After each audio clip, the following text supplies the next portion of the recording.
you grew up in the 90s, then you're probably familiar with games such as Crash the Bandicoot, Super Mario 64, Banjo-Kazooie, and Spyro the Dragon, just to name a few. 3D platformers were all the rage in the 90s, with every game developer setting out to create their own unique platformer in order to capitalize on the immense popularity of the genre. The power of 5th gen consoles such as the PlayStation and Nintendo 64 allowed the genre to evolve from 2D side-scrollers to graphically impressive platformers that took place in full 3D environments, whilst giving players more freedom and means to explore said environments. The 6th generation of consoles, most notably the PS2, gave developers the necessary tools in order to bring this genre to its full potential with games such as Sly Cooper, Jak and Daxter, and the subject of today's video, Ratchet and Clank. Ratchet & Clank is a franchise that's had its fair share of highs and lows, but has managed to continue going strong as it's one of the most well-known and longest running 3D platformer franchises out there, with a total of 16 games spanning over 4 generations of consoles, and the most recent one being ripped apart for the PS5. But as you can tell from the title of today's video, I won't be doing a deep dive into the history of the franchise as a whole, but a simple look back at the 2002 classic game that started it all. But before we get into the game itself, I think it's important that we briefly dive into its development first.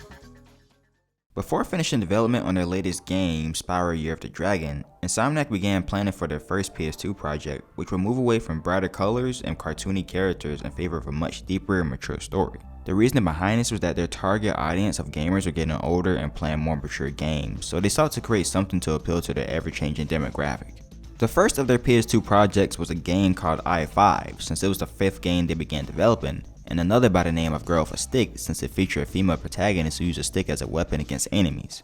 It was going to be an action-adventure RPG that was similar to the Tomb Raider and Legend of Zelda games, but the devs at Insomniac had little faith in the project and dropped it.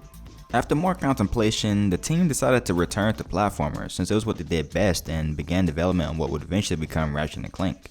One idea they had was for a game called Monster Knight, where you played as a knight who would catch and use monsters as weapons, armor, and gear that would grow as you progress through the game. This basic concept will form the basis for weapons, gadgets, and RPG-like elements that would later become a staple of the Ratchet & Clank games. Ratchet was originally conceptualized to be much more reptilian, but his design became much more cat-like as time went on, as it gave him a strong sense of agility. Clank was originally designed to be a set of robots attached to Ratchet, with each robot performing a specific function. But this was changed to simply be a backpack that Ratchet wore, as it was less of a visual mess. When it comes to the story, the team went for a lethal weapons meets Saturday cartoons type of narrative, with the game's snarky and dry sense of humor being heavily inspired by Jim Ward's voice performance as Captain Quark. The story starts off with Ratchet, a young mechanic who's trying to fix his spaceship, but runs into a dead end when he realizes that he's missing an important component that's needed in order to start the ship. Meanwhile, in a robot factory on a nearby planet, Clank is born, or more accurately created, and makes a terrifying discovery and escapes, but is shot down and crash lands on planet Velden, where Ratchet sets out to investigate the crash landing site as it finally gives control of him. After fighting your way through some enemies, Ratchet takes the little guy to his garage, where the two finally exchange their first bit of dialogue.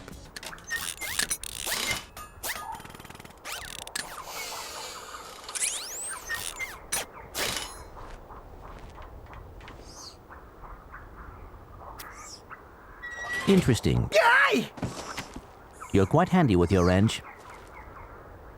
You bet. I built that ship with it. Clank shows Ratchet an infobot, which details Executive Chairman Drek's plan to destroy and extract large parts of planets and combine them in order to create a brand new one for his race, the Blarg. Although Ratchet wouldn't mind helping Clank out on his quest to stop Drek from destroying planets, he can't since his ship won't start. But Clank has the crucial component that Ratchet needs in order to operate his ship. That is the robotic ignition system, which allows Clank to start up any ship he wants. Ratchet agrees to help him get to the coordinates shown on the infobot, and thus kicks off their first adventure. The story is really simple and by the numbers, yet exceptionally well told. It's well paced, chock full of memorable dialogue, and fully fleshes out our lead characters' relationship with one another. Ratchet and Clank have conflicting beliefs regarding their mission to stop Drek from destroying the galaxy, and are constantly butting heads because of it. On one hand, you have Clank, who's always focused on their mission and won't rest until it's complete, and on the other, you have Ratchet, who just wants to explore the galaxy and have fun. A lot of people don't like Ratchet's characterization in this game because he can be a real jerk towards Clank at times, but I don't think they tend to look at things from his perspective at all. Ratchet has spent a decent chunk of the game's runtime helping Clank find a man by the name of Captain Quark, who he believes is the only person that can stop Drek, which couldn't be further from the truth as he's just a washed up hero who's the highly paid spokesperson for Drek's new planet and does everything he can to prevent Ratchet and Clank from stopping Drek. But Clank doesn't know that, and by the time Ratchet puts 2 and 2 together, it's already too late. So in his mind, he's been wasting his time and putting his life on the line to find this guy who isn't who he says he really is, and is rightfully pissed. He isn't wrong for feeling that way, but the way he lets his anger and frustration out on Clank is. The direct ship's destroying that planet. We must help that commando. Are you serious? That's it. I am out of here. Captain Quark is gonna be sorry he messed with me. This is not about Captain Quark anymore. There are innocent lives being lost. Yeah? Well, I'm done with this stupid hero stuff. I got my own agenda now. Ratchet, this is not like you. What do you know about me? You've spent this whole time looking for Quark. You don't know anything about me. I know that you will do the right thing. Well, right now the thing I want to do is find Quark. How do you start this stupid thing? Have you forgotten? You need a robotic ignition system. I will start the ship if you agree to help that commando. So, blackmail is it? Fine. Just shut up and start the ship. After spending a lot of time seeking out Quark to get revenge, Ratchet finally realizes that saving the galaxy is more important than his own selfish desires, and vows to take down Drek when he threatens to destroy his home planet. Ratchet, are you all right? He is going to pay! Excuse me? It shouldn't have taken me this long to see it. Drek is going to find out what happens when you mess with my home. What are you smiling at? This is the Ratchet I always knew was there. Okay, if we're gonna do this, we need to get onto Drek's ship. And then we can find out where he set up that laser. Ratchet's character arc is simply immaculate, and even more so once you realize that it mirrors Captain Quark's in a way, who starts off desperate to do any and everything to stay relevant, only to end up fading into obscurity due to not giving up his selfish desires to stay in the limelight and do the right thing by stopping Drek. And speaking of Drek, he's not the most complex antagonist. His homeworld is dying and he's out to create a new one for his people, but he isn't made out to be some sort of sympathetic guy. He's this corporate guy who simply does what he does out of pure greed, and it's because of that, and not to mention his arrogance, that has left him alone with his people with no place to truly call home. And if you don't like it, you can take your whiny, sniveling, snot-nosed populations, form a line behind me, and kiss my... We're still on? Well, turn it off, you idiot! All in all, the story is way better than it has any right to be, but what about the gameplay? Well, the basic gist of it is that you travel to different planets, taking out enemies and acquiring bolts from them that you can then use to buy all sorts of cool weapons and gadgets with. On each and every planet you explore, you're bound to come across a Gadgetron vendor or two. These vendors sell the latest high-tech weaponry from the Gadgetron Corporation, and there are a lot of cool weapons up for sale, so brace yourselves because there's quite a bit. First up, there's the Omni Wrench, which is just a basic wrench that you can use to hit and thread enemies and unlock new pathways depending on the level you're in. Next up is the Bomb Glove, which is the first weapon the game starts off with alongside the Omni Wrench, and as its name suggests, is a glove that tosses out small bombs that explode upon contact. It's perfect for taking out enemies up close at medium range. The blaster is a medium range pistol that has a high rate of fire and automatically locks onto enemies. But this weapon's accuracy is a bit janky as you'll miss most of the shots you take at enemies and will have to go into first person mode in order to get more precise shots. The decoy glove tosses out balloon decoys of Ratchet that lure enemies to attack it instead of Ratchet himself. It really comes in handy whenever you need to distract enemies and buy some time in tight situations. The Devastator is one of my favorite weapons in the game because it's a really powerful rocket launcher that can easily take out much larger and armored enemies, and its missiles automatically targets and homes in on any enemy. Another weapon that's just as powerful as the Devastator is the Visibomb gun. Who am I kidding? This weapon is much more powerful than the Devastator as you can take out any enemy with just one missile alone. There's just two big downsides to using it, and the first is that the missile can only travel so far before the screen turns to static and you lose control of it. And the second downside is that the missile will stop mid-air if any enemy attacks you. So it's not ideal for fighting enemies up close, but more so from afar when they least expect it. The drone device is a defensive weapon that absorbs any and all damage from enemies when they attack you, and the drones will attack nearby enemies as well. What's cool about this weapon is that you can actually equip other weapons while using it, which comes in handy in a lot of situations. The Mine Glove is a glove that launches spiked mines that homes in on enemies. It kinda serves the same purpose as a bomb glove, but instead of exploding upon contact right away, they can be used to set and trigger traps on any unsuspecting enemy. The Morpher is another weapon I barely use since it only exists to get a couple of laughs out of the player by turning enemies into animals that you can kill. The Taunter is another weapon yet again that I don't like to use like that since it just makes funny noises that lures enemies towards you. but it does come in handy whenever you want to break a large amount of bolt crates at once, and using it is necessary for getting a specific skill point and playing an orc sign. The Glove of Doom disperses small androids that hatch from eggs and explode once they touch enemies, and is perfect for taking out large groups of smaller enemies that can easily overwhelm you. The Paraster is a flamethrower that unfortunately has a short range of effect, but does deal a lot of damage to smaller enemies that are trying to get a jump on you. The Walooper is really cool because it kinda acts as a substitute for the Omniwrench, because it's a short range melee weapon that doesn't require ammunition in order to use it, and while not as versatile as the Omniwrench, it still does a lot of damage to most enemies. The Suck Cannon, as its name implies, sucks up smaller enemies that can be shot back out at other enemies in order to kill them. It really comes in handy when you're up against hordes of smaller enemies and don't want to waste any ammo while using other weapons. The Tesla Claw fires a continuous arc of electricity and does a great deal of damage. Not only that, but it also has an impressive range of fire and can take out some enemies instantly. And last but not least, there's the Rhino. Rip ya a new one. What did you just say to me? R-Y-N-O. Rip ya a new one. The most powerful weapon in not only the game, but the entire galaxy. It's the first weapon in a series of powerful missile launchers and is rare and hard to come by, but it's only by chance that Ratchet and Clank come across a shady guy that's selling it for a hefty price. The Rhino has the ability to take out a crazy amount of enemies at once, as it fires up to 9 missiles per launch, with each missile homing in on a specific target. Couple that with it holding up to a total of 50 rounds, and you can really complete a whole entire level or two without having to use any other weapons. The weapons only make up half of your entire arsenal, because the other half is made up of gadgets. Items that serve a variety of different functions, such as solving puzzles or traversing through certain parts of a level. Some are acquired by paying up front with bolts, some through optional side missions, or just at random spots in certain levels. First up, there's the Helipack, which allows you to glide, boost jump, and stretch jump. This allows you to reach inaccessible areas and makes platforming much easier overall. The Thruster Pack performs the same function as the Helipack, but has a couple unique features, such as allowing you to strafe around enemies by hovering above the ground and performing a power slam to open locks. The Hydro Pack allows you to swim faster underwater and against strong currents that will otherwise prevent you from reaching hidden areas such as the secret cave on Navalis. The Grind Boots allow you to grind on all sorts of things, such as grind rails, steel bars, and train lines. And you can also hop on different rails to avoid all sorts of obstacles, which makes for some pretty cool action set pieces. The Magnet Boots allow you to walk on magnetic surfaces known as magnet strips and help you progress through levels that require them. The only downside to using these is that you can't use any weapons besides your wrench, and your movement is very limited, making you an easy target for enemies. The Trespasser is an infiltration device where you have to solve laser puzzles in order to bypass locked doors and pathways. Solving puzzles with this is pretty easy at first, but gets more and more challenging as you progress. The Hydro Displacer drains and fills pools of water whenever it's attached to a plug point. The Hydro Displacer is cool enough as it is, but would have been much cooler if it could be used as a weapon, like some sort of super high-tech fire hose. The Hologuise allows you to disguise yourself as a robot in order to access certain areas that have been patrolled by robots, which sounds kinda cool, but sucks because you can't run, jump, or even use any weapons, because if you do, then the disguise will immediately turn off and you're dead meat. The metal detector works just like a regular one would in real life, but instead of detecting a bunch of miscellaneous junk, it detects and collects bolts that are hidden underground. The white beam points you in the direction of the bolts, and the closer you get, the more red the beams become, and bolts will eventually fly to the ground.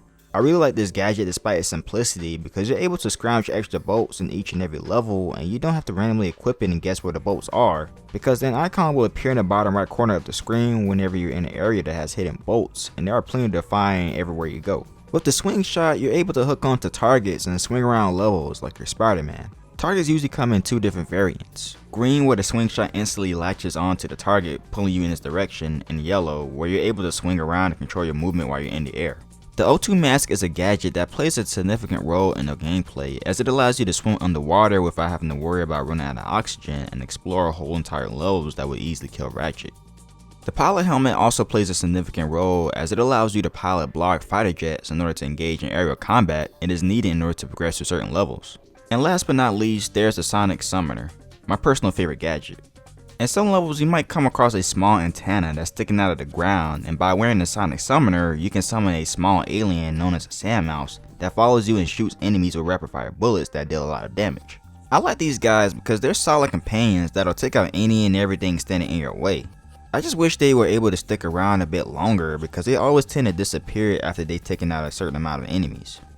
What makes this game stand out compared to its fellow platform peers is the astonishing level design, or in this case, the planets you're able to explore. Part of the fun of this journey you partake in is just sitting back and traveling through space on the way to your next destination.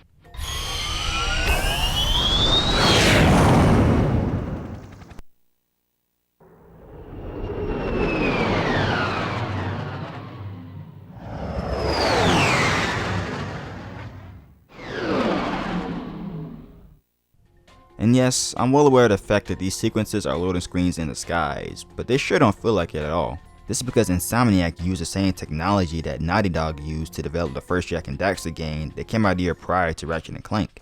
If you've played that game, then you know that you never really came across any loading screens like that, and if you did, then it was disguised in such a clever and seamless way that didn't manage to ruin your immersion, and it's no different when you're playing the Ratchet and Clank.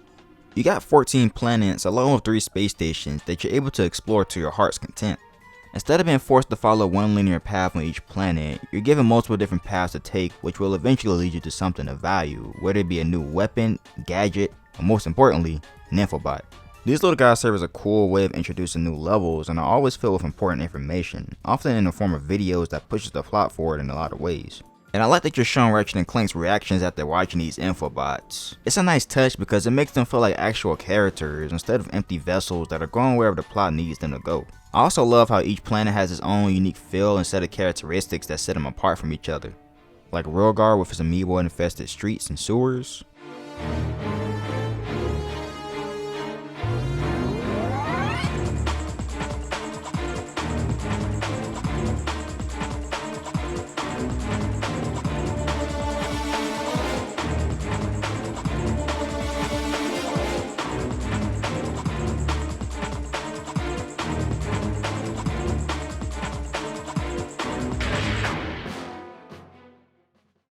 Orxon with an atmosphere that reeks of absolute toxicity.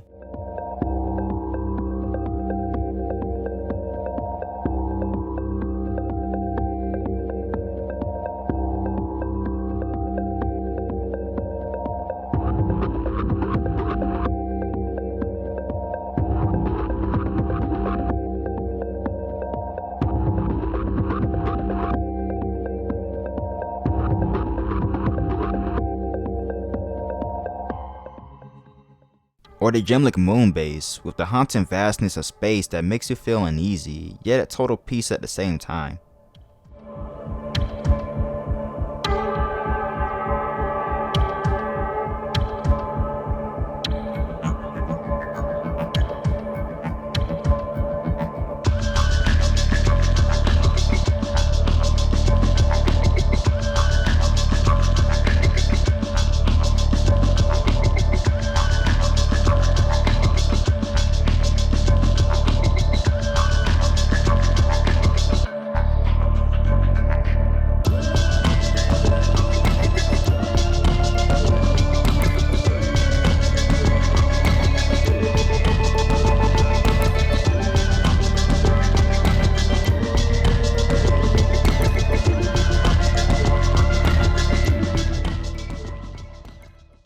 And last but not least, there's the bustling city of Metropolis on planet Kurwan, the most iconic location in the entire series, and for a good reason. With this game in particular, it introduces a lot of the core mechanics when it comes to the platformer, and it puts all that you learn to the test with this huge obstacle course. And its theme song is simply immaculate.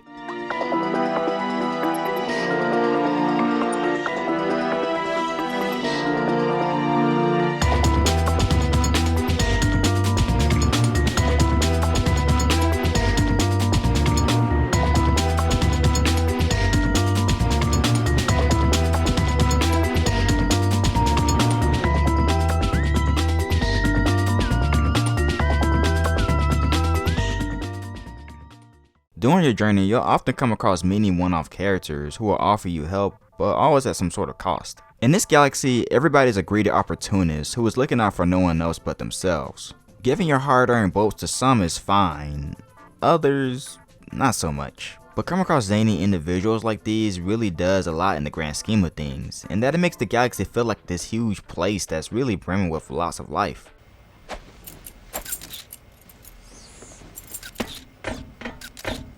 Geronimo! Did he just slide down a sewer pipe? The game does shake up things a bit by having you play as Clank sometimes. His levels tend to be much slower and more puzzle focused since he doesn't have any weapons of his own like Ratchet does. Instead using these little robots that he commands to do various tasks such as following, waiting, attacking, and entering. My only complaint with Clank's sections are that some drag on for too long and you don't get to play in his more giant and more powered up form as much. It's cool playing as Giant Clank because you get to go absolute bonkers and take out hordes of enemies standing in your way, and it serves as a nice juxtaposition to all those times you played as a smaller and weaker Clank. And Ratchet being on Clank's back instead of the other way around is a pretty neat role reversal, not gonna lie. And while we're still on the topic of Giant Clank, you get to play as him for a brief moment in the final level, and I truly believe that it's one of the best final levels that has ever been created in any video game. Your journey comes full circle as the level takes place where it first began. After creating a new planet for his race, Drake decides to destroy Veldin by using a deadly device known as the Planetizer, and Ratchet and Clank have to stop him before it's too late, but you have to fight your way through waves of enemies in order to do so. It all coalesces in a long and very tough boss fight with Drake that forces you to use almost every single weapon in your arsenal to put an end to his evil schemes once and for all. And it has a small but decent payoff that was set up earlier on that further strengthens Ratchet and Clank's bond with one another. We are too late. The ship is leaving. Hang on. There's an old defense turret over there. Hey, are you thinking what I'm thinking? I sincerely doubt it. Ratchet? What's up?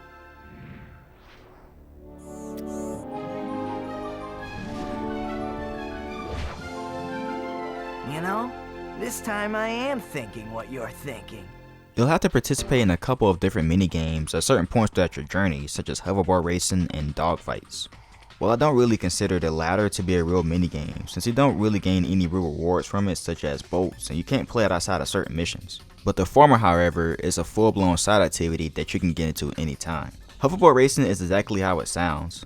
A simple race against 5 other participants in which you have to finish in first place in order to win. Blackwater City on planet Rilgar is the first place that you can compete in hoverboard racing, with Kalibo 3 being the second. In the Blackwater City hoverboard races, you race against multiple clones of famed hoverboard superstar Skid McMarks. It's him, Skid McMarks. That man from the infobot. In the flesh, little dude. Skid's a pro, so racing against 5 of him is pretty tough. But in the Kalibo hoverboard races, you have to race against these Gadgetron created test dummy robots that you can blow up with a Devastator, which can be challenging since these guys are just as fast as Skid McMarks himself. In all honesty, hoverboard racing isn't something that I do all that often outside of the 2 levels that require you to do them. It's just not as fun and exciting as it really should be in my opinion. For the longest time, I never even knew that you can actually do tricks because you aren't even told or shown that you can do any. You aren't even encouraged to perform tricks like that now that I think about it. Getting some sort of quick speed boost after performing different tricks would be a decent reward that encourages players to actually take the time to learn the tricks, I think. I don't hate hoverboard racing, it's just not as fun and adrenaline inducing as it really should be. If the hoverboard you rode on wasn't so slow and the racetracks were longer and had better obstacles that you have to avoid, then I think this would make a really exciting pastime to do in between levels. But that's just my opinion, and I'm pretty sure most people will disagree with me. But one thing we can all agree on is the cool and really fun challenge mode this game has.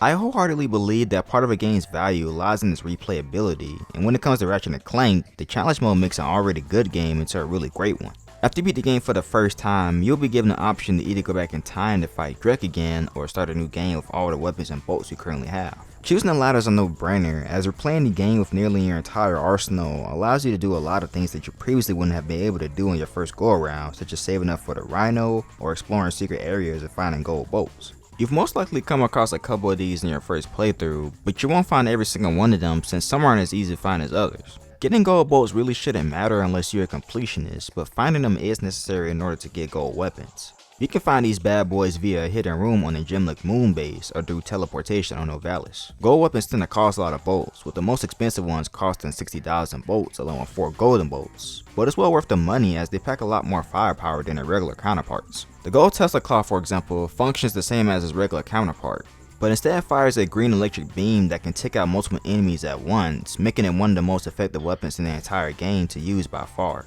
But some gold weapons aren't worth buying since they're outclassed by much better alternatives. And in the case of the gold Devastator, it shoots a missile that disperses into multiple missiles that bounces off of enemies. So it basically does what the Rhino does, but just not as good. Something else you'll come across in challenge mode is the addition of the goodies option in the pause menu. This is basically extra content that can be unlocked by doing various tasks, with half of them being unlocked whenever you beat the game for the first time. There's the credits where you can view all the names of the hard-working and talented people who are responsible for creating this game. The cinematics and end-level movies where you can view all the game's cutscenes, turning cheats on and off if you activated any, and the best of them all, skill points. Skill points acts as the game's trophy system of sorts, and you can get them by accomplishing certain tasks. The fun thing about these skill points is that you won't be told what to do in order to get them, but where to get them. Let's use the Quirktastic skill point as an example.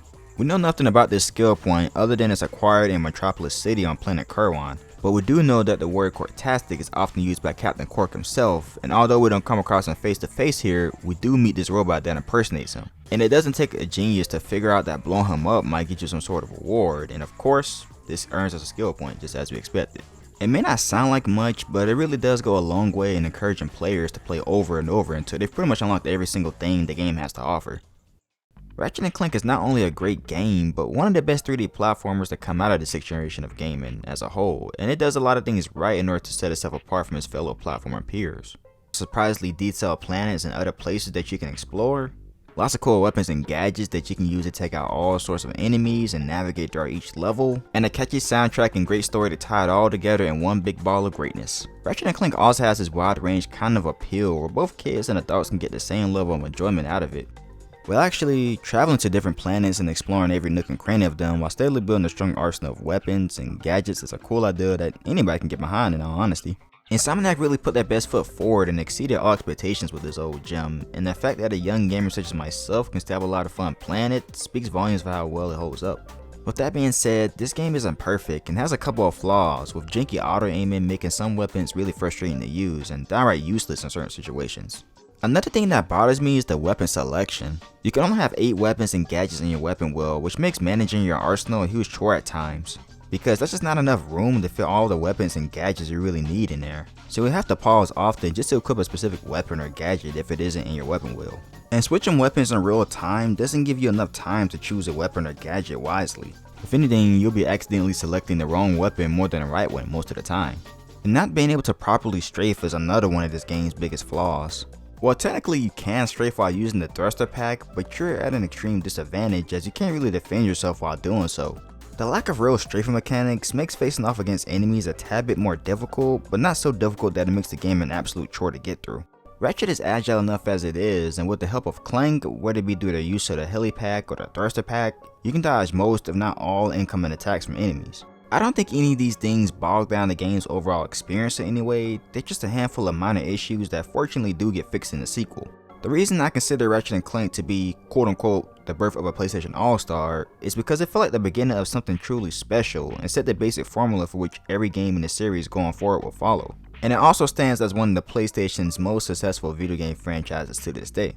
Insomniac knew they had a big hit on their hands and quickly began work on the sequel, one that improves on its predecessor in every single way imaginable. And I'm looking forward to talking about that perfect gem with you all soon, but for now, this has been your boy Speedy, and I thank you all for watching this far into the video, and have a great day, or night, wherever you are. Peace. Do you have a problem with unwanted hair? Is painful itching in your nether regions causing you undue embarrassment? Do you just plain stink? Then you need this, the Gadgetron Personal Hygienator. Hi, I'm Steve McQuark, and this little baby can take care of any grooming needs that are just too much trouble for you to handle yourself. Allow me to demonstrate. Yeah.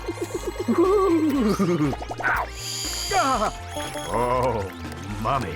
Turn it off! Turn it off!